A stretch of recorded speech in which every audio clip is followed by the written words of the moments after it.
Mes parents ont dit, tu ne fais plus partie de cette famille.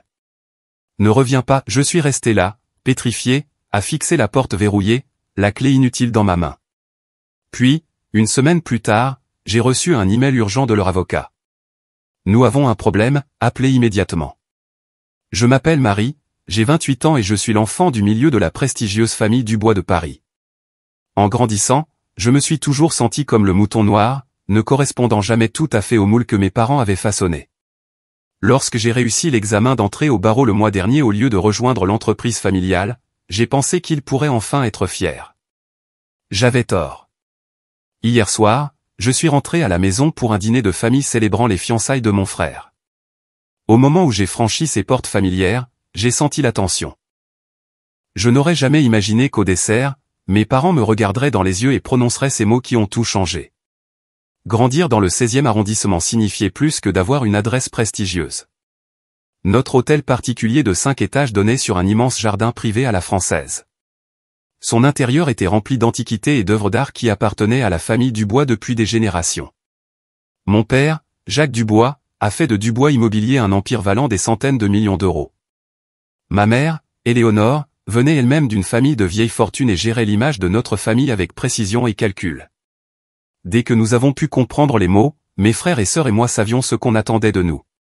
Les enfants Dubois allaient au prestigieux lycée Janson de Sailly, puis à HEC Paris, avant de rejoindre l'entreprise familiale. Mon frère aîné, Thomas, a suivi ce chemin à la perfection. Mesurant 1,83 m, avec la mâchoire forte de notre père et le charme de notre mère, il a été préparé dès le premier jour à prendre la relève. Il excellait dans tout, de la voile à la finance, nouant des liens avec les bonnes personnes et sortant avec les bonnes filles. Ma sœur cadette, Camille, était la rebelle de la famille, mais d'une manière finalement acceptable. Elle a choisi Sciences Po au lieu d'HEC, a étudié l'histoire de l'art au lieu des affaires, mais a tout de même maintenu les bonnes relations sociales et est sortie avec le fils d'un des partenaires de golf de mon père. Ces rébellions mineures étaient tolérées car elles ne menaçaient jamais vraiment l'image de la famille. Et puis il y avait moi. Dès mon plus jeune âge, j'ai remis en question des choses que les autres acceptaient. Pourquoi avions-nous tant alors que d'autres avaient si peu? Pourquoi l'apparence comptait-elle plus que le fond? Pourquoi la famille faisait-elle des dons à des œuvres de charité mais parlait-elle avec mépris des personnes que ces œuvres aidaient? À 16 ans, j'ai fait du bénévolat dans un centre d'aide juridique pour un projet scolaire. Voir ces avocats aider des gens qui n'avaient personne d'autre vers qui se tourner a allumé quelque chose en moi. J'ai vu un chemin qui avait un sens au-delà des marges de profit et du statut social.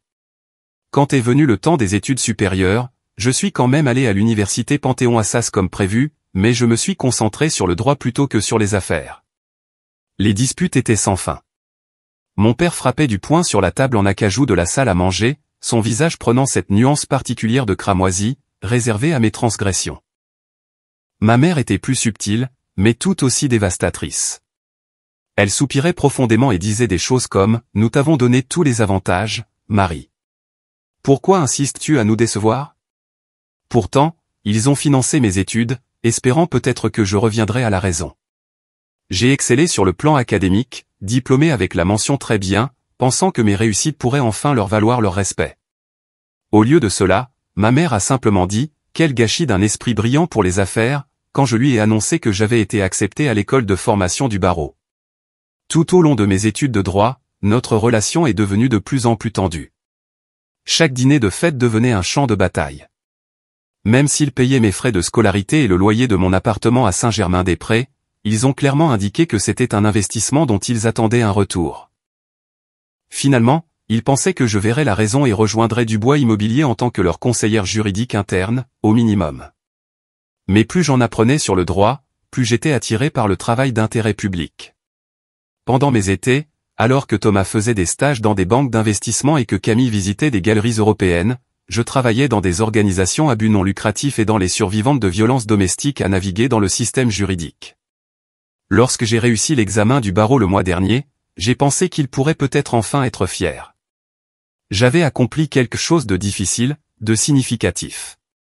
J'avais des opportunités dans plusieurs cabinets prestigieux, mais je penchais pour un poste dans un centre d'aide juridique similaire à celui qui m'avait inspiré des années auparavant. La veille du dîner fatidique, je me tenais devant mon immeuble, le téléphone à la main, le cœur battant, alors que j'appelais ma mère pour lui annoncer la nouvelle. Serais-tu d'accord pour ajouter cette réussite au carnet mondain, ai-je demandé, faisant référence à la rubrique qu'elle alimentait dans le Figaro. Marie, dit-elle avec ce froid familier dans sa voix, réussir un examen que des milliers de personnes réussissent chaque année n'est guère digne d'intérêt. Maintenant, les fiançailles de Thomas avec Stéphanie Laurent, voilà quelque chose qui vaut la peine d'être célébré. J'aurais dû savoir alors que le dîner serait désastreux. Stéphanie Laurent était la fille d'un des plus proches associés de mon père. Leur union fusionnerait deux familles puissantes, créant de nouvelles opportunités pour Dubois Immobilier de s'étendre sur les marchés internationaux. Pourtant, je m'accrochais encore à l'espoir. En arrivant à la maison familiale ce soir-là, je portais une robe bleu marine conservatrice que ma mère avait un jour complimentée, j'avais coiffé mes cheveux foncés en vague lisse qu'elle préférait à mes boucles naturelles. Je portais même les boucles d'oreilles en perles que ma grand-mère m'avait laissées, un petit rappel du seul membre de la famille qui m'ait jamais vraiment accepté. En montant les marches de granit vers l'imposante porte d'entrée, j'ai touché ces perles pour me donner du courage. J'ai pensé naïvement que peut-être cette fois serait différente. Peut-être que cette fois, il me verrait. La salle à manger de la famille Dubois était un monument à la vieille fortune. Un lustre en cristal pendait au-dessus d'une table en acajou pouvant accueillir 20 personnes, bien que ce soir-là, elle ne soit dressée que pour 6. Le cristal baccarat brillait sous la lumière, se reflétant sur des couverts en argent Christophe qui appartenait à la famille depuis 4 générations. Des fleurs fraîches du jardin de ma mère remplissaient le vase antique au centre, leur parfum se mêlant à l'arôme de n'importe quel repas gastronomique que notre chef privé avait préparé. J'étais la dernière à arriver. Thomas se tenait près de la cheminée, un bras autour de sa nouvelle fiancée. Stéphanie Laurent était exactement le genre de femme que mes parents approuvaient, grande, blonde, impeccablement vêtue d'une tenue de créateur qui coûtait probablement plus que ce que la plupart des gens gagnent en un mois. Elle était diplômée de l'école du Louvre et travaillait dans une galerie prestigieuse appartenant à un ami de la famille. Son père dirigeait Laurent International, un conglomérat de transport maritime qui pouvait ouvrir de nouveaux marchés pour Dubois Immobilier. Ma sœur Camille était assise à table, déjà en train de faire défiler son téléphone, l'air ennuyé. À 25 ans, elle avait maîtrisé l'art de paraître désintéressée tout en ne manquant rien. « C'est gentil à toi de te joindre à nous, Marie, » dit mon père en regardant sa montre Patek Philippe. J'étais en fait 5 minutes en avance, mais dans la maison Dubois, être en avance signifiait 15 minutes avant l'heure indiquée. Ma mère m'a fait la bise, en prenant soin de ne pas tacher son maquillage parfait. « Tu aurais pu faire quelque chose de plus avec tes cheveux » a-t-elle murmuré en s'écartant. Thomas a fait avancer Stéphanie. « Marie, tu te souviens de Stéphanie ?»« Bien sûr. »« Bien sûr, ai-je dit, bien que nous ne nous soyons rencontrés que 2 fois lors de galas de charité. Félicitations pour vos fiançailles. »« Merci, » répondit Stéphanie avec une chaleur étudiée. Thomas m'a tant parlé de toi et de tes choix de carrière uniques. L'accent subtil sur unique ne m'a pas échappé. Dans notre cercle social, le droit d'intérêt public était considéré comme du bénévolat, pas une vraie carrière. Le dîner est servi, annonça Jean-Louis, notre majordome depuis 30 ans, en tenant la porte pour le personnel de service. Nous avons pris nos places à table.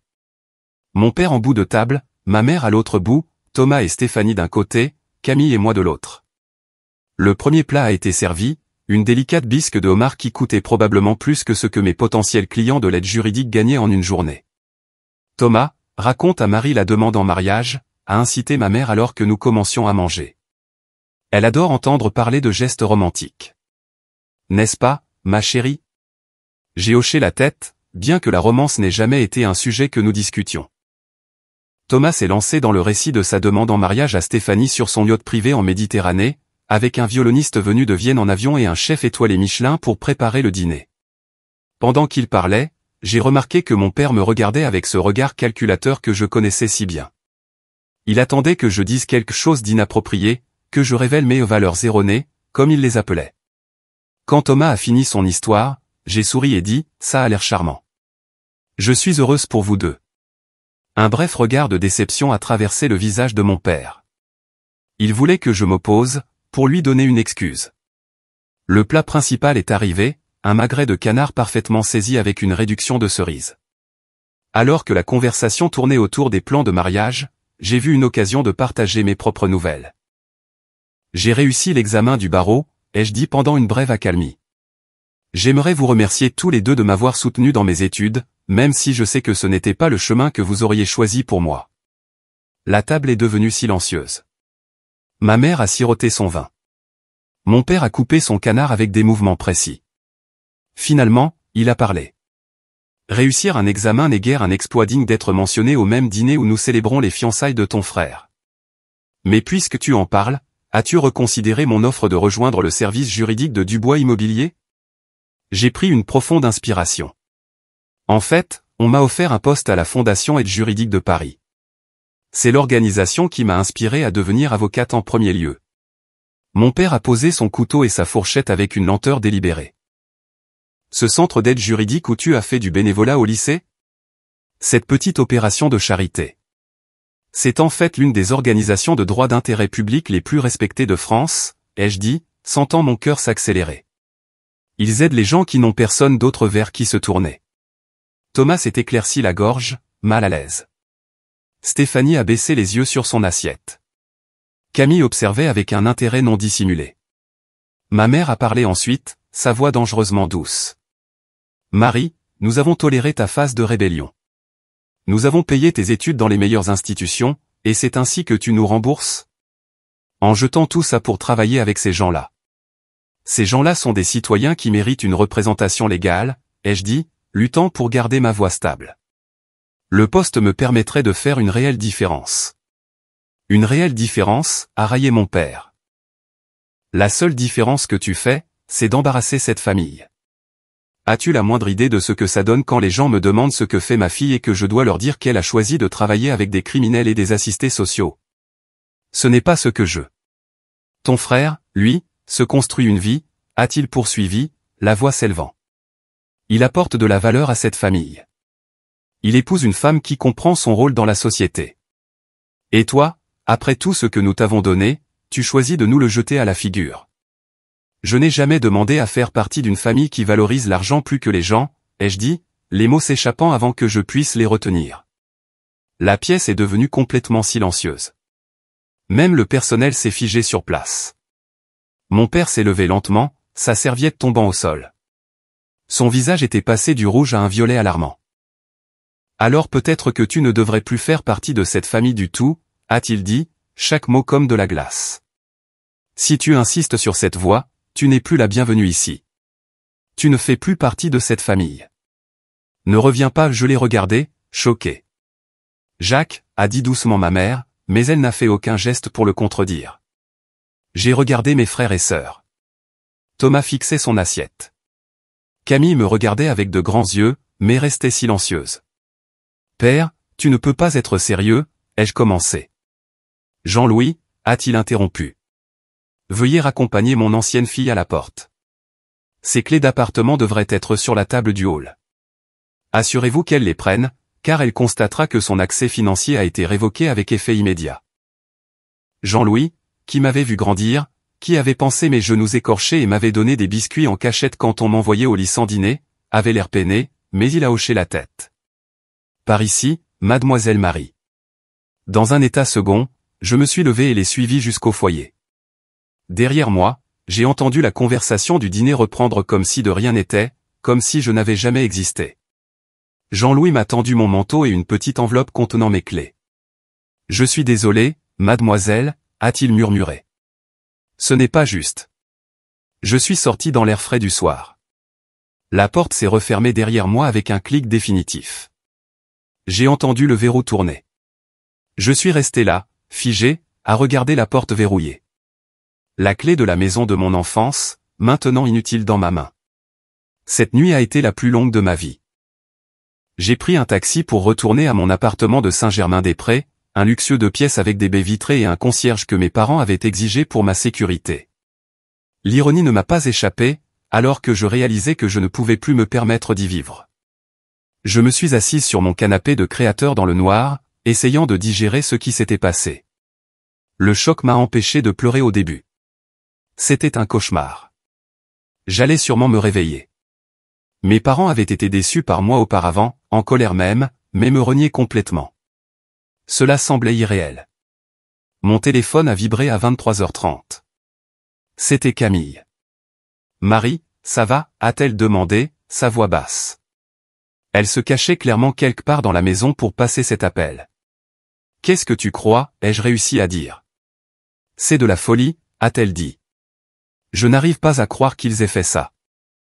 Père a fait changer toutes les serrures par Jean-Louis ce soir, même le code du portail. Est-ce que toi ou Thomas avez dit quelque chose après mon départ, ai-je demandé. Il y a eu une pause. Thomas a dit que tu l'avais bien cherché. Stéphanie avait l'air mal à l'aise mais n'a rien dit. J'ai essayé de te défendre, mais Père a menacé de me faire la même chose si je n'arrêtais pas, je n'étais pas surprise. Thomas avait toujours été le parfait soldat de mon père. Et Camille était encore financièrement dépendante, vivant toujours à la maison tout en travaillant dans sa galerie, un emploi qui payait principalement en prestige. Marie, a continué Camille, il y a plus. Père a appelé le conseiller financier de la famille juste après le dîner. Il gèle tous tes comptes et annule tes cartes de crédit. L'engourdissement a commencé à céder la place à la panique. Mais mon loyer est dû la semaine prochaine. Et je ne commence pas le nouveau travail avant le mois prochain. Comment suis-je censé? Je sais, a-t-elle interrompu. Je peux te prêter un peu d'argent de mon compte personnel, mais pas beaucoup. Père surveille le mien aussi. Après avoir raccroché, j'ai vérifié mes comptes bancaires. Mon compte courant, qui contenait environ 5 000 € ce matin-là, affichait maintenant un solde de 0. Mon compte d'épargne, qui contenait le reste de mes frais de subsistance du dernier semestre, environ 15 000 €, était également vide. La carte de crédit que j'utilisais depuis des années a été refusée lorsque j'ai essayé de commander une livraison de nourriture. En l'espace de quelques heures, j'étais passé de la sécurité financière à rien du tout. Le matin n'a apporté aucun soulagement. Je me suis réveillé avec un email de mon propriétaire. Apparemment, mon père l'avait contacté directement pour l'informer qu'il ne serait plus garant pour mon bail. Sans revenu pour l'instant et sans économie, j'avais 30 jours pour fournir un nouveau garant ou quitter l'appartement. J'ai appelé la Fondation Aide Juridique de Paris, espérant pouvoir commencer à travailler plus tôt. La directrice de bureau était compréhensive, mais a expliqué que leur budget était strictement alloué par cycle de subvention. Le poste ne commençait officiellement que dans 3 semaines, et même alors, le salaire de départ était modeste, 45 000 € par an. Après impôts, cela couvrirait à peine un studio dans un quartier sûr. À midi, j'avais appelé 6 amis, expliquant ma situation. 5 ont exprimé leur sympathie, mais n'ont offert aucune aide concrète. La 6e, Jasmine, une camarade de faculté de droit issue d'un milieu modeste qui comprenait les difficultés financières d'une manière que mes autres amis ne comprenaient pas, m'a offert son canapé jusqu'à ce que je trouve une solution. Je ne peux pas te payer tout de suite, ai-je admis, humilié. On a tous besoin d'aide parfois, a-t-elle dit simplement. Participe juste aux courses quand tu pourras. Cet après-midi-là, j'ai commencé le douloureux processus de démanteler ma vie. J'ai appelé des entreprises de déménagement pour des devis afin de mettre mes meubles en garde-meubles. Mais même le moins cher était hors de portée de mon budget inexistant. Finalement, j'ai mis mes meubles de créateurs sur divers sites de revente, vendant des pièces pour une fraction de leur valeur juste pour avoir un peu d'argent liquide. Le lendemain, je suis entré dans un prêteur sur gage pour la première fois de ma vie. Le collier de perles de ma grand-mère en main, la pièce assortie aux boucles d'oreilles que j'avais portées au dîner. Le propriétaire de la boutique m'a offert 800 €. Le collier valait au moins 10 fois plus, mais j'avais désespérément besoin d'argent. Je vous donnerai un reçu, dit-il gentiment, remarquant mon expression. Vous pouvez le racheter dans les 90 jours. J'ai hoché la tête, la gorge serrée, en lui tendant l'un des rares liens significatifs avec mon passé. La semaine suivante a été un cours accéléré sur l'économie du monde réel. J'ai appris à comparer les prix dans les supermarchés, achetant les marques de distributeurs au lieu des produits haut de gamme auxquels je n'avais jamais réfléchi. J'ai découvert que la bibliothèque publique offrait un accès Internet gratuit, m'évitant de devoir payer pour un café dans les cafés pour utiliser leur Wi-Fi pendant ma recherche d'emploi. J'ai appris quel restaurant jetait de la bonne nourriture à la fermeture. Vivre sur le canapé de Jasmine a été une autre éducation. Son appartement dans le 11e arrondissement faisait un tiers de la taille du mien, partagé avec une autre colocataire. Les meubles étaient dépareillés, les appareils électroménagers démodés, mais il y avait une chaleur que mon appartement parfait n'avait pas. Ils cuisinaient ensemble au lieu de commander. Ils recevaient des amis pour des soirées de jeux au lieu d'assister à des événements exclusifs. C'est comme ça que les gens normaux vivent, me suis-je demandé un soir, en les aidant à préparer un dîner de pâtes qui nous nourrirait toutes les 3 pour moins de 20 €. 2 semaines après avoir été renié, j'ai accepté un poste temporaire dans une entreprise de révision de documents, un travail abrutissant qui payait juste assez pour contribuer au ménage de Jasmine et économiser un peu pour mon propre logement. Ce n'était pas pour cela que j'étais allé à Assas, mais cela ferait le pont jusqu'à ce que mon vrai travail commence. La nuit, je pleurais encore jusqu'à m'endormir, la douleur du rejet, vive et constante. Mais autre chose grandissait à côté de la blessure. Une résilience que je ne me connaissais pas. Pour la première fois de ma vie, j'étais complètement autonome. C'était terrifiant, oui, mais aussi étrangement libérateur. Puis, exactement une semaine après ce dîner fatidique, un email est arrivé qui allait tout changer à nouveau. L'expéditeur, Georges Martin, l'avocat de longue date de mon père. L'objet, urgent. Veuillez appeler immédiatement. Je fixai l'email sur l'ordinateur portable de Jasmine, mon cœur battant. Que pouvait-il me faire de plus? Avait-il trouvé un moyen d'interférer avec mon offre d'emploi? Me poursuivait-il en justice pour quelque chose? Mon esprit a parcouru des scénarios de plus en plus désastreux. L'email lui-même était bref et professionnel. Chère mademoiselle Dubois, une affaire d'extrême urgence a attiré mon attention concernant votre situation financière. Veuillez me contacter dès que possible pour en discuter. Ceci est urgent et vous concerne directement. Cordialement, Georges Martin, cabinet Martin et Associés. J'ai montré l'email à Jasmine, qui a froncé les sourcils. Ça a l'air suspect. Pourquoi l'avocat de tes parents te contacterait-il s'ils t'ont coupé les ponts? Je ne sais pas, ai-je admis. Mais Georges me connaît depuis que je suis enfant. Il a toujours semblé juste, même gentil, malgré le fait d'être l'avocat de mon père. Après avoir débattu pendant 1 heure, j'ai finalement appelé le numéro dans la signature de l'email. Cabinet Martin et Associés, comment puis-je vous aider? A dit la voix polie de la réceptionniste. C'est Marie Dubois pour Georges Martin, ai-je dit, surprise de la stabilité de ma voix. Après une brève attente, la voix familière de Georges est apparue. Marie, merci d'avoir appelé. Je craignais que vous n'ignoriez mon message. J'y ai pensé, ai-je admis. Je ne suis pas exactement impatiente d'entendre d'autres mauvaises nouvelles des représentants de ma famille. Il s'est éclairci la gorge, mal à l'aise. Ce n'est pas ce que vous pensez. Pourrions-nous nous rencontrer en personne? Cette affaire est délicate. Ma méfiance a grandi, mais la curiosité l'a emporté. Je serais d'accord pour une rencontre dans un lieu public, ai-je dit prudemment. Nous nous sommes mis d'accord sur un café près du jardin du Luxembourg pour le lendemain. Je suis arrivé en avance, choisissant une table avec une vue dégagée sur l'entrée et la sortie. Quand Georges est entré, j'ai été frappé par son air fatigué. L'avocat toujours impeccable semblait avoir vieilli de plusieurs années en 1 semaine. Marie, dit-il en prenant le siège en face de moi. Merci d'avoir accepté de me rencontrer. De quoi s'agit-il, Georges, ai-je demandé directement. Il a jeté un coup d'œil autour de lui, puis a baissé la voix. Connaissez-vous la fiducie que votre grand-mère a établie pour vous avant de mourir? J'ai froncé les sourcils, confuse. Grand-mère Rose était morte quand j'avais 16 ans. Elle était la mère de mon père, mais rien à voir avec lui, chaleureuse, compatissante, intéressée par mes rêves plutôt que par la façon dont ils se reflétaient sur la famille.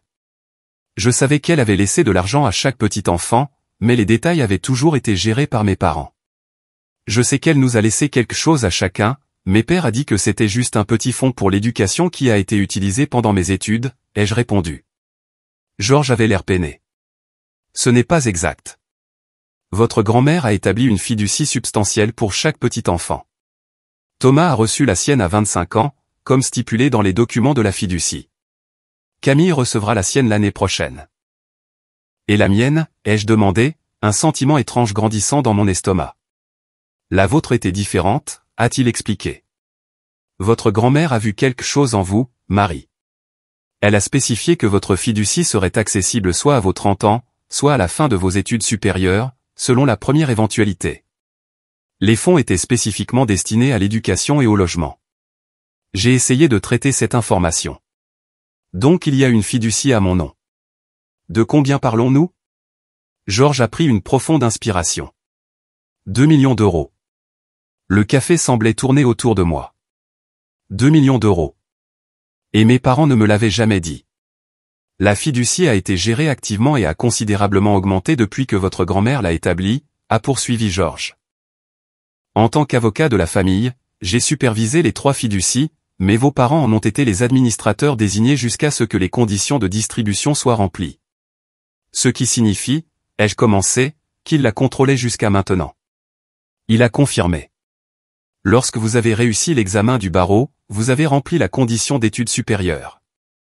La fiducie aurait dû être transférée sous votre contrôle immédiatement. Je me suis assise, stupéfaite. Alors pourquoi ne l'a-t-elle pas été? Georges avait l'air profondément mal à l'aise. Votre père m'a demandé de ne pas traiter le transfert. Quand je lui ai rappelé que c'était légalement requis, Eh bien, il a suggéré qu'il y avait des moyens de réinterpréter le libellé de la fiducie ou de retarder le processus indéfiniment. Mon choc a cédé la place à la colère. Ils m'ont volé. Pas techniquement volé, a-t-il clarifié rapidement. Les fonds sont toujours là, mais ils ont emprunté sur les actifs de la fiducie à diverses fins commerciales familiales, ce qui constitue une violation claire de leur devoir fiduciaire en tant que fiduciaire. Je l'ai regardé fixement. Georges, pourquoi me dites-vous cela? Vous êtes leur avocat, pas le mien. Il a croisé mon regard directement. Parce que ce qu'ils font est illégal, et en tant qu'auxiliaire de justice, je ne peux pas y participer. Lorsque votre père m'a demandé de rédiger de nouveaux documents vous retirant de diverses participations familiales suite à votre désaccord la semaine dernière, j'ai dû examiner toutes les structures financières pertinentes. C'est là que j'ai réalisé l'ampleur des irrégularités avec votre fiducie. J'ai soudain compris. Vous pensez que je vais les poursuivre en justice, et par extension, vous. Il a hoché la tête sombrement. Si vous consultiez un avocat compétent avec ces informations, c'est exactement ce qui se passerait, et vous gagneriez. J'essaie de résoudre cela avant que ça n'en arrive là. Alors, que se passe-t-il maintenant, ai-je demandé. Vos parents veulent vous rencontrer. Ils ont suggéré mon bureau demain après-midi. Je voulais vous informer d'abord pour que vous compreniez votre position. Ma position? Georges s'est penché en avant. Marie, vous êtes en position de force ici. Ils le savent et ils paniquent. C'est pourquoi votre père a soudainement changé d'avis sur votre place dans la famille. Comme par hasard, mon téléphone a vibré avec un texto de ma mère. Le premier contact depuis le dîner. Marie, ma chérie, nous devons parler. Ton père était contrarié et a dit des choses qu'il ne pensait pas. La famille est tout pour nous. S'il te plaît, rentre à la maison. J'ai montré le message à Georges. Il a hoché la tête d'un air entendu. Après le départ de Georges, je suis restée assise dans le café pendant encore 1 heure, essayant d'absorber tout cela. Ma grand-mère avait assez cru en moi pour mettre de côté cette fortune spécifiquement pour moi. Mes parents l'avaient cachée, utilisée, et ce n'est que maintenant qu'ils étaient pris qu'ils s'intéressaient soudainement à une réconciliation. Ce soir-là, j'ai rencontré une conseillère financière. Georges m'avait recommandé quelqu'un sans lien avec ma famille. Elle a confirmé tout ce qu'il avait dit et a exposé mes options pour l'avenir. En rentrant à l'appartement de Jasmine, j'ai ressenti un étrange sentiment de calme remplaçant la tourmente de la semaine passée. Pour la première fois depuis ce dîner, je savais exactement ce que je devais faire. Les bureaux du cabinet Martin et Associés occupaient le 15e étage d'un élégant immeuble du Triangle d'Or avec vue sur les toits de Paris. J'y étais allé de nombreuses fois enfant, accompagnant mon père à des réunions juridiques, toujours sommé de m'asseoir tranquillement et d'observer comment se menaient les vraies affaires. Aujourd'hui, je suis arrivé non pas en tant que la belle-fille de Jacques Dubois, mais en tant que Marie Dubois, avocate, avec ma propre représentation légale à mes côtés. Suzanne Park était une redoutable avocate spécialisée dans le droit des fiducies, recommandée par l'un de mes professeurs d'Assas. Lorsque j'ai expliqué ma situation, elle a immédiatement pris mon cas, intriguée à la fois par les questions juridiques et, je le soupçonne, par la chance de se mesurer à la puissante famille Dubois. Nous n'allons pas là-bas pour chercher la bagarre, m'avait-elle conseillé lors de notre préparation, mais nous sommes absolument prêts pour une. La réceptionniste, qui me connaissait depuis des années, a eu un mouvement de surprise quand j'ai donné mon nom. Elle a jeté un regard nerveux à Suzanne avant de nous diriger vers la salle de conférence. À l'intérieur, mes parents étaient déjà assis d'un côté de l'immense table. Mon père avait l'air impeccable comme toujours dans un costume sur mesure, mais je pouvais voir la tension dans sa mâchoire. Ma mère portait un tailleur en tweed Chanel conservateur, ses perles brillantes, son visage un masque soigné de préoccupations maternelles. Georges était assis en bout de table, plusieurs dossiers disposés précisément devant lui. La surprise sur les visages de mes parents en voyant Suzanne valait presque toutes les preuves. « Marie » a dit ma mère, se levant comme pour m'embrasser. « Qui est-ce » Je me suis reculé de son approche. « C'est Suzanne Park, mon avocate. Je crois que nous sommes ici pour discuter de la gestion illégale de ma fiducie. » Le visage de mon père s'est assombri. Il n'y a pas besoin de conseiller extérieur. C'est une affaire de famille. Vous avez très clairement indiqué que je ne faisais pas partie de la famille, ai-je répondu en prenant place en face d'eux. Maître Parkrest. Georges s'est éclairci la gorge. Maintenant que tout le monde est là, passons en revue la situation. La fiducie établie par Rose Dubois pour sa petite-fille Marie stipulait une distribution à l'achèvement des études supérieures.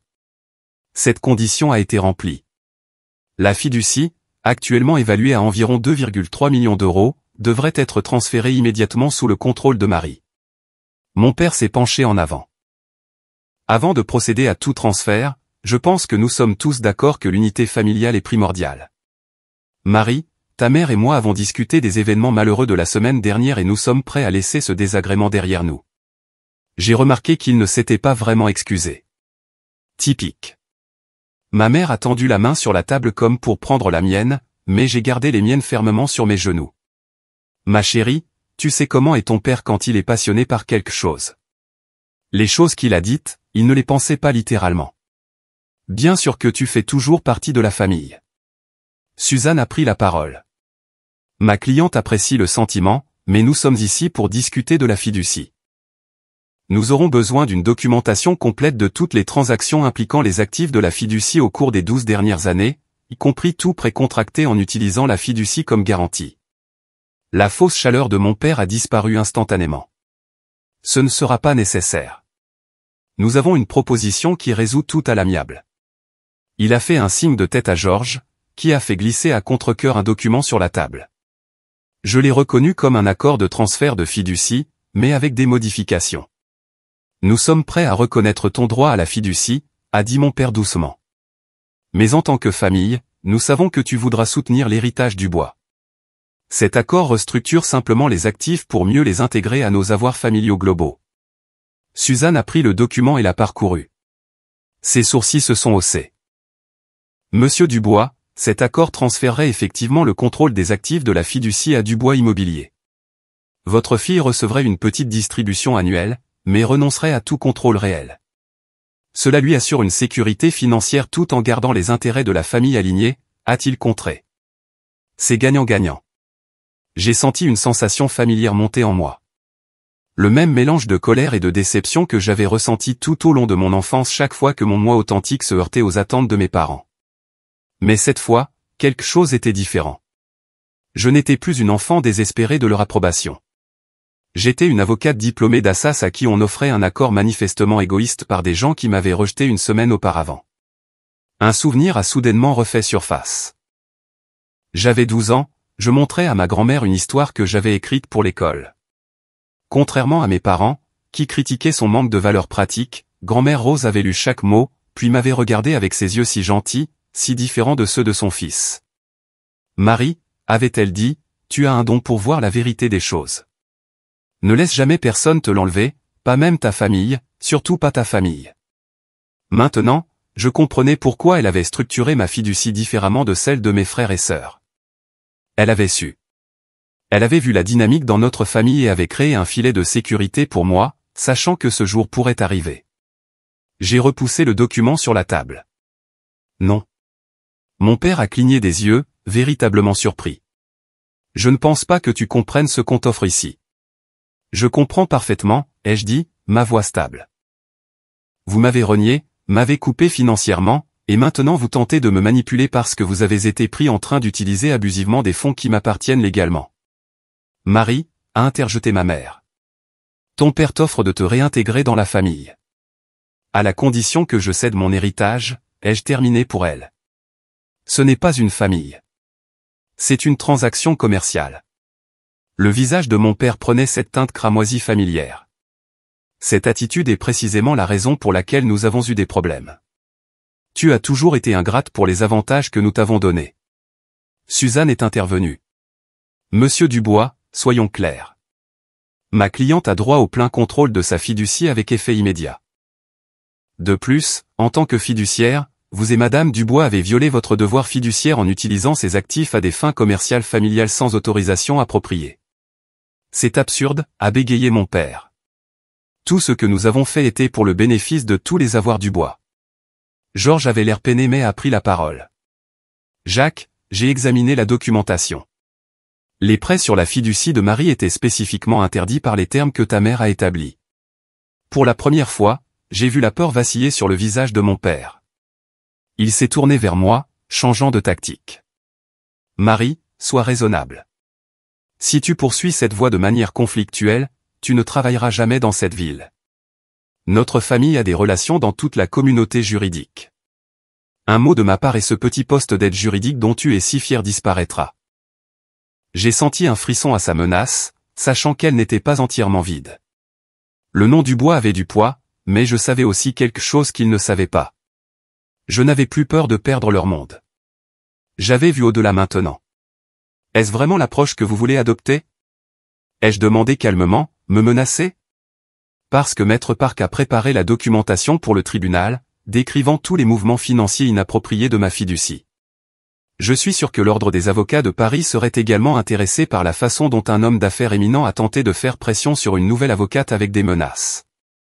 La porte s'est ouverte et Thomas est entré, suivi de Camille. Apparemment, mes parents avaient appelé des renforts. Marie, a dit Thomas de cette voix raisonnable de grand frère qu'il utilisait pour tenter de gérer une situation. Tu vas trop loin. Nous sommes une famille. Nous réglons les choses ensemble, pas avec des avocats extérieurs et des menaces. Camille n'a rien dit, mais je pouvais voir le conflit dans ses yeux. Je me suis retourné vers mes parents. Ce n'est pas moi qui suis allé trop loin. C'est vous qui m'avez dit que je ne faisais plus partie de cette famille. C'est vous qui m'avez mise à la porte sans un second regard. C'est vous qui avez utilisé illégalement mon héritage.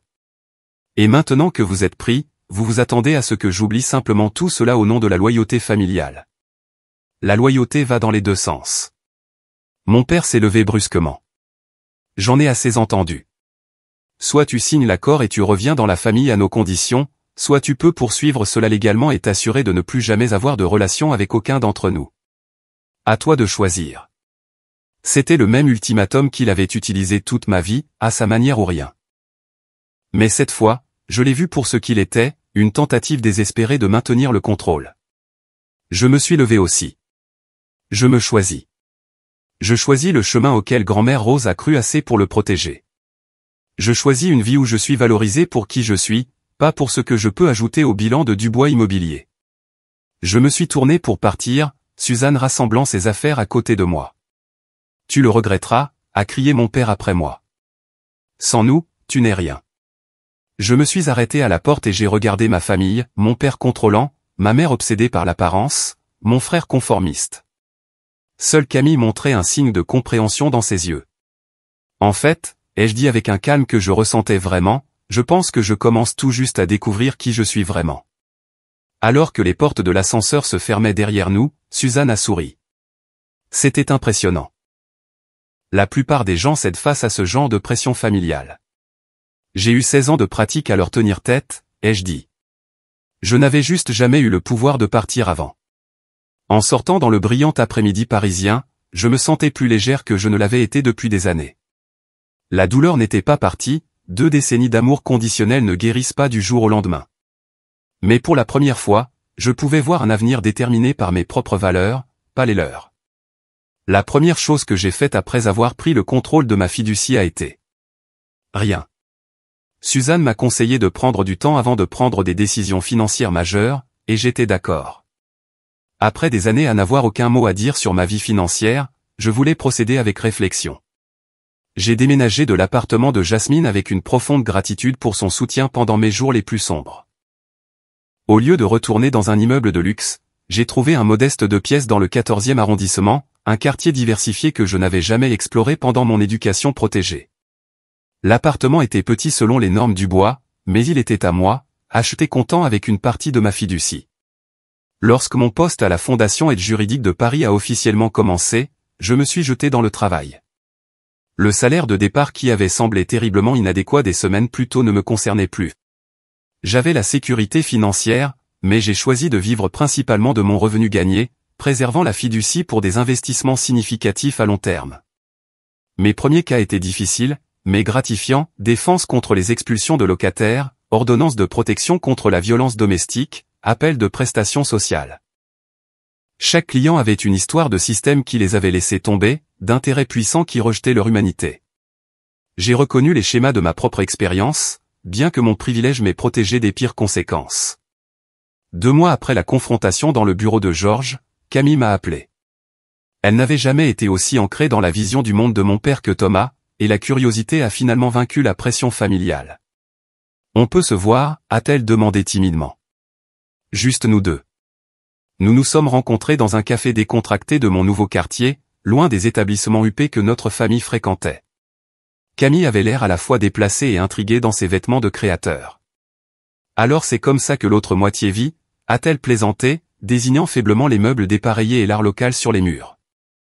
La plupart du monde vit comme ça, ou avec beaucoup moins, ai-je souligné. Notre bulle était l'exception, pas la règle. Au cours des 2 heures suivantes, nous avons parlé plus honnêtement que jamais. Elle a admis envier mon courage de rompre les liens. J'ai confessé la douleur et la peur que je ressentais encore malgré ma nouvelle indépendance. Père utilise ta place vide à table pour nous rappeler à tous ce qui arrive à ceux qui le défient, a-t-elle dit. Mais je pense qu'il a en fait peur. Les affaires ne vont pas aussi bien sans l'accès à ta fiducie comme levier. Je ne suis pas heureuse de ça, ai-je admis. Je n'ai jamais voulu nuire à l'entreprise familiale ou aux gens qui y travaillent. Peut-être que tu pourrais aider, a-t-elle suggéré. Pas en s'aidant, mais en utilisant tes compétences juridiques pour les conseiller correctement. J'y ai réfléchi brièvement, mais j'ai secoué la tête. Ils ne veulent pas de mon aide. Ils veulent ma conformité. Il y a une différence. Alors que l'automne laissait place à l'hiver, j'ai établi une routine dans ma nouvelle vie.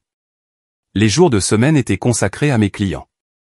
Les soirs et les week-ends, je les passais à construire une communauté au-delà du cercle social restreint de mon éducation. J'ai rejoint un jardin communautaire local, fait du bénévolat dans un programme d'écriture pour jeunes, et j'ai même commencé à sortir avec quelqu'un que j'ai rencontré lors d'un repas de quartier, un professeur d'histoire de lycée sans lien avec l'élite parisienne. Les fêtes approchaient, les premières que je passerais sans famille. La perspective était à la fois libératrice et terrifiante. Jasmine m'a invité à rejoindre le Noël de sa famille, un rassemblement chaotique et aimant qui ne ressemblait en rien aux fêtes formelles et axées sur l'apparence de mon enfance. Pendant le repas, le père de Jasmine a levé son verre. À Marie, a-t-il dit chaleureusement, le nouveau membre de notre famille de cœur. La simple acceptation m'a fait monter les larmes aux yeux. C'est ce que la famille devrait être. Un accueil inconditionnel plutôt qu'une évaluation constante. À l'approche de la nouvelle année, j'ai reçu un appel inattendu de Margaret Wilson, une des plus vieilles amies de ma grand-mère. Je l'avais rencontrée quelques fois enfant, mais ne lui avais pas parlé depuis des années. Marie, dit-elle lorsque nous nous sommes rencontrés pour le thé, votre grand-mère serait si fière de vous. Vous êtes au courant de tout ce qui s'est passé, ai-je demandé, surprise. Elle a souri doucement. Le cercle de la vieille fortune de Paris parle, ma chère. Mais plus important encore, Rose a toujours su que vous étiez différente des autres. Elle se voyait en vous. Je ne savais pas que grand-mère Rose avait aussi des conflits avec la famille, ai-je admis. Margaret a hoché la tête. Pourquoi croyez-vous qu'elle a établi votre fiducie de cette façon? Elle a mené les mêmes batailles avec son mari que vous avec Jacques. La différence, c'est qu'elle n'a jamais trouvé le courage de se libérer. Elle voulait s'assurer que vous le pourriez si vous en aviez besoin. Cette conversation a guéri quelque chose en moi.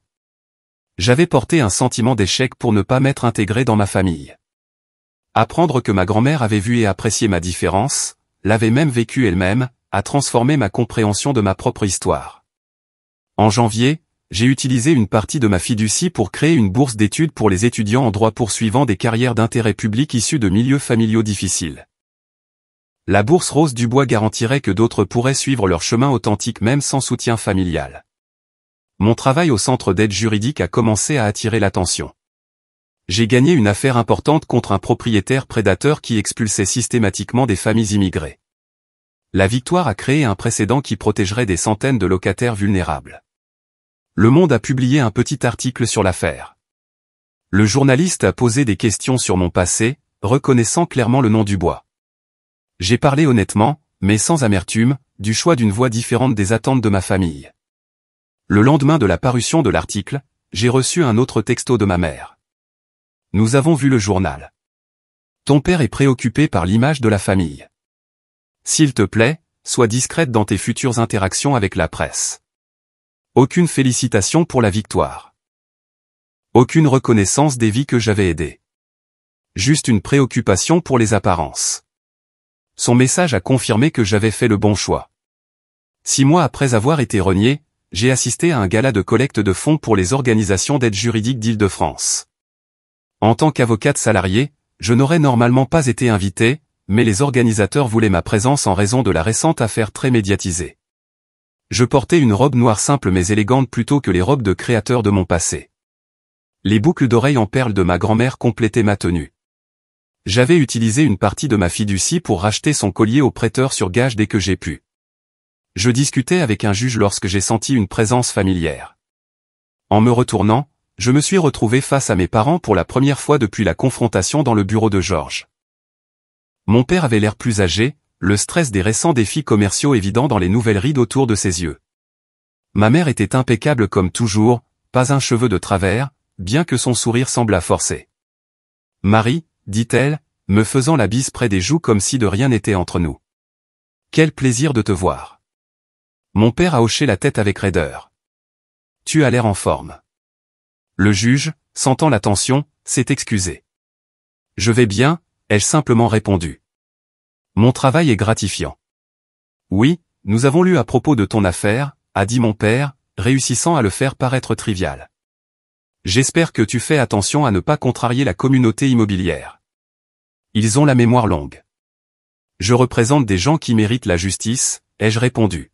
« C'est tout ce qui compte pour moi. » Un éclair de déception familier a traversé son visage. « Tu as toujours manqué de vision d'ensemble. » En fait, je pense que je la vois enfin clairement, ai-je contré. Il y a plus dans la vie que les marges de profit et le statut social. Avant qu'il ne puisse répondre, un jeune avocat d'une autre organisation à but non lucratif s'est approché de nous. « Êtes-vous Marie Dubois » a-t-il demandé avec enthousiasme. Votre stratégie dans l'affaire des appartements de la porte de Clignancourt était brillante. Nous l'utilisons comme modèle pour nos propres litiges à Bobigny. La fierté que j'ai ressentie à ce moment-là contrastait vivement avec le dédain dans les yeux de mon père. Deux mondes différents, deux systèmes de valeurs différents se heurtant dans cette salle bondée. Nous devrions y aller, a dit ma mère à mon père, clairement mal à l'aise avec cette preuve publique de ma réussite en dehors de leur contrôle. Les Laurent nous attendent. Alors qu'il se tournait pour partir, mon père s'est arrêté. L'entreprise familiale est en difficulté, Marie. Sans les options de levier que nous avions auparavant, nous avons dû réduire considérablement nos activités. Thomas fait de son mieux, mais ta coopération nous serait utile. C'était ce qui se rapprochait le plus d'un aveu de besoin qu'il ait jamais exprimé, mais toujours formulé comme si c'était mon problème à résoudre. Je suis désolé d'apprendre les difficultés, ai-je dit sincèrement. Mais ma fiducie n'est pas une caisse noire familiale. C'était le cadeau de grand-mère Rose pour moi, pas pour Dubois Immobilier. Il s'est raidi. Tu as vraiment tourné le dos à tout ce que nous avons construit pour toi. Non, les jeux corrigeaient doucement. J'ai simplement construit quelque chose de nouveau pour moi-même, quelque chose dont grand-mère Rose serait fière. Alors qu'il s'éloignait, j'ai réalisé quelque chose de profond. Je n'avais plus besoin de leur approbation. La douleur du rejet demeurait, mais elle ne me définissait plus. J'avais trouvé ma propre voie, ma propre définition du succès, ma propre famille de cœur. Cette nuit-là, en regardant la skyline de Paris depuis mon modeste appartement, j'ai ressenti une paix que je n'avais jamais connue dans le grand hôtel particulier familial. J'étais Marie Dubois, pas seulement une Dubois. Pour la première fois de ma vie, cela suffisait. 1 an après ce dîner de famille fatidique, ma vie s'était transformée d'une manière que je n'aurais jamais pu imaginer. Mon petit appartement du 14e arrondissement était devenu un vrai foyer, rempli de meubles d'occasion choisis pour leur confort plutôt que pour leur statut, et de murs ornés d'art local qui me parlaient, plutôt que de pièces d'investissement sélectionnées pour leur prestige. J'avais construit un cercle d'amis qui me connaissaient pour moi-même, pas pour mon nom de famille. Mon travail à la fondation Aide juridique avait évolué au-delà des cas de premier niveau. Je dirigeais maintenant une petite équipe axée sur la justice en matière de logement, encadrant de nouveaux avocats tout en conservant ma propre charge de travail. Le salaire restait modeste selon les normes des Dubois, mais il suffisait à mes besoins, et la fiducie garantissait que je pouvais me concentrer sur l'impact plutôt que sur le revenu. La bourse Rose Dubois avait sélectionné son premier bénéficiaire, un brillant étudiant en droit de première génération qui avait été sans-abri adolescent. La voir poursuivre ses rêves sans anxiété financière m'a apporté une satisfaction plus profonde que n'importe quel achat de luxe ne l'avait jamais fait. Camille et moi maintenions notre reconnexion, nous rencontrant mensuellement pour un café ou un dîner. Elle avait commencé à remettre en question les valeurs familiales d'une manière qui inquiétait nos parents, inspirée en partie par mon exemple. « As-tu pensé à ce que tu feras quand la fiducie te reviendra l'année prochaine ?» ai-je demandé lors d'une de nos rencontres. Elle a remué son café pensivement. « Je ne suis pas encore sûr, mais je sais que je ne veux pas que père la contrôle. » J'ai parlé à Suzanne de mettre en place des protections adéquates. Son indépendance croissante avait tendu sa relation avec nos parents, bien que pas au point de rupture que j'avais connu. Thomas, quant à lui, avait redoublé de loyauté envers notre père, reconnaissant à peine mon existence lorsque nous nous croisions occasionnellement lors d'événements sociaux. L'entreprise familiale s'était stabilisée après des difficultés initiales, bien que mon père ait été contraint de vendre une de leurs propriétés de développement pour couvrir des problèmes de trésorerie. Selon Camille, il me blâmait toujours pour leurs difficultés financières plutôt que de reconnaître sa propre utilisation abusive de ma fiducie. Au début du printemps, j'ai reçu une invitation qui m'a surprise, le brunch annuel de Pâques de la famille Dubois. Cet événement élaboré se tenait traditionnellement chez mes parents et réunissait la famille élargie et les proches associés. J'avais supposé que mon nom avait été définitivement retiré de ces listes d'invités. La note manuscrite accompagnant l'invitation formelle disait simplement « La famille devrait être ensemble pour les fêtes. » Mère. Je l'ai montré à Jasmine, qui était restée mon amie la plus proche malgré mon déménagement dans mon propre appartement. « Tu vas y aller ?» a-t-elle demandé. « Je ne sais pas » ai-je admis. Une partie de moi veut leur montrer que j'ai tourné la page et que je suis heureux sans leur approbation, mais une autre partie craint d'être à nouveau entraîné dans leur monde, même brièvement. Après mûre réflexion, j'ai décliné l'invitation poliment mais fermement.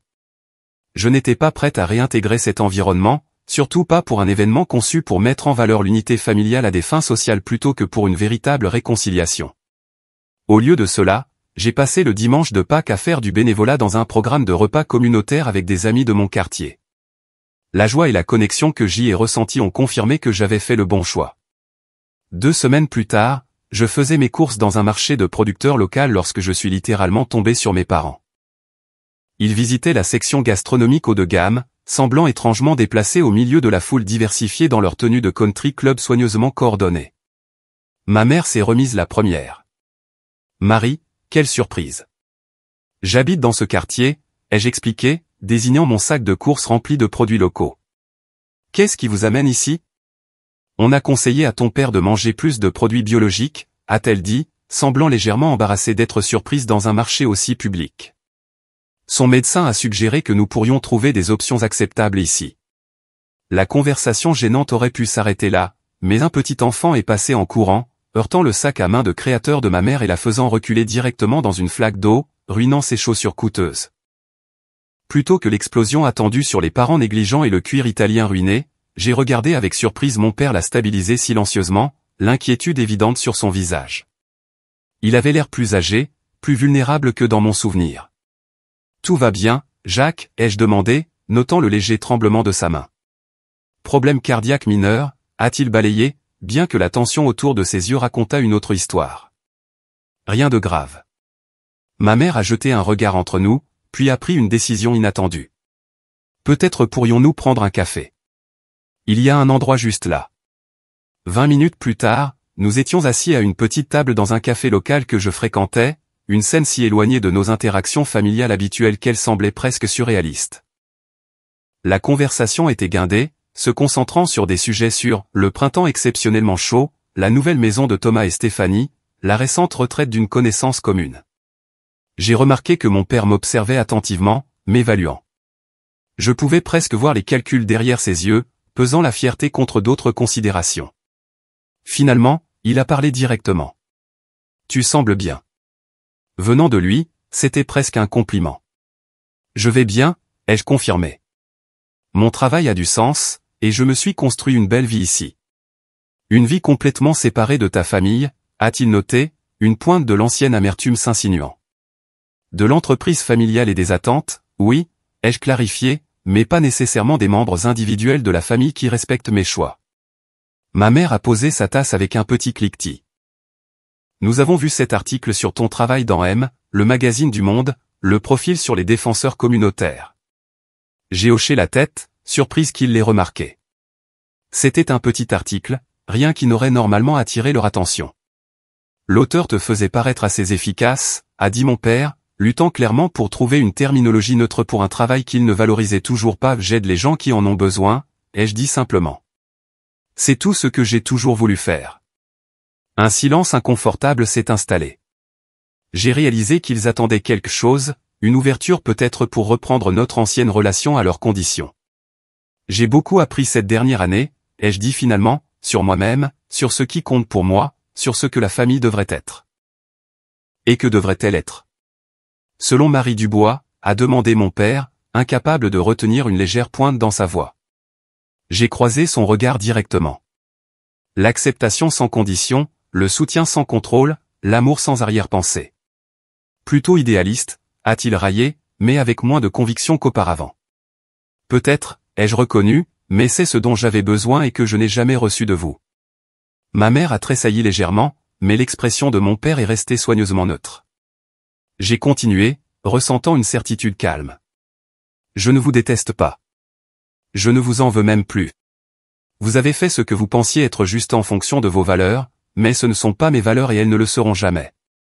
Mon père a commencé à parler, probablement pour défendre leur approche, mais ma mère lui a légèrement touché le bras. Il s'est calmé, un petit changement qui en disait long sur les changements dans leur propre dynamique. N'y a-t-il aucun moyen de revenir en arrière, a-t-elle demandé doucement. Pour redevenir une famille. J'ai considéré sa question sérieusement. Pas en arrière. Non. La relation que nous avions n'était saine pour aucun d'entre nous. Mais en avant, peut-être. Si vous pouvez accepter qui je suis, pas qui vous vouliez que je sois. Mon père a détourné le regard, luttant clairement avec ce concept si étranger à sa nature contrôlante. Je me suis levé, sachant que nous avions atteint la limite du progrès pour une rencontre inattendue. Ma porte est ouverte si vous voulez un jour connaître la vraie moi, pas seulement la fille décevante qui ne voulait pas suivre le plan du bois. Alors que je me tournais pour partir, mon père m'a appelé. Ta grand-mère serait fière. Les mots, si inattendus, m'ont arrêté net. J'ai regardé en arrière, cherchant le sarcasme ou la manipulation sur son visage, mais n'ai trouvé qu'une résignation fatiguée et peut-être la plus faible pointe de respect. Oui, ai-je convenu. Je pense qu'elle le serait.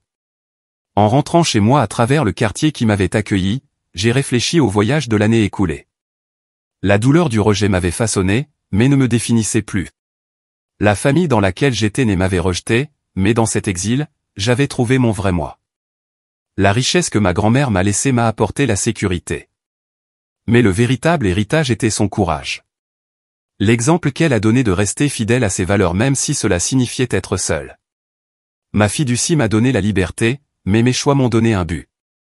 La famille, j'avais appris, n'était pas seulement une question de sang, de nom et d'héritage. C'était être vu et accepté pour qui l'on est vraiment. Parfois, on trouve cela au sein de sa famille de naissance.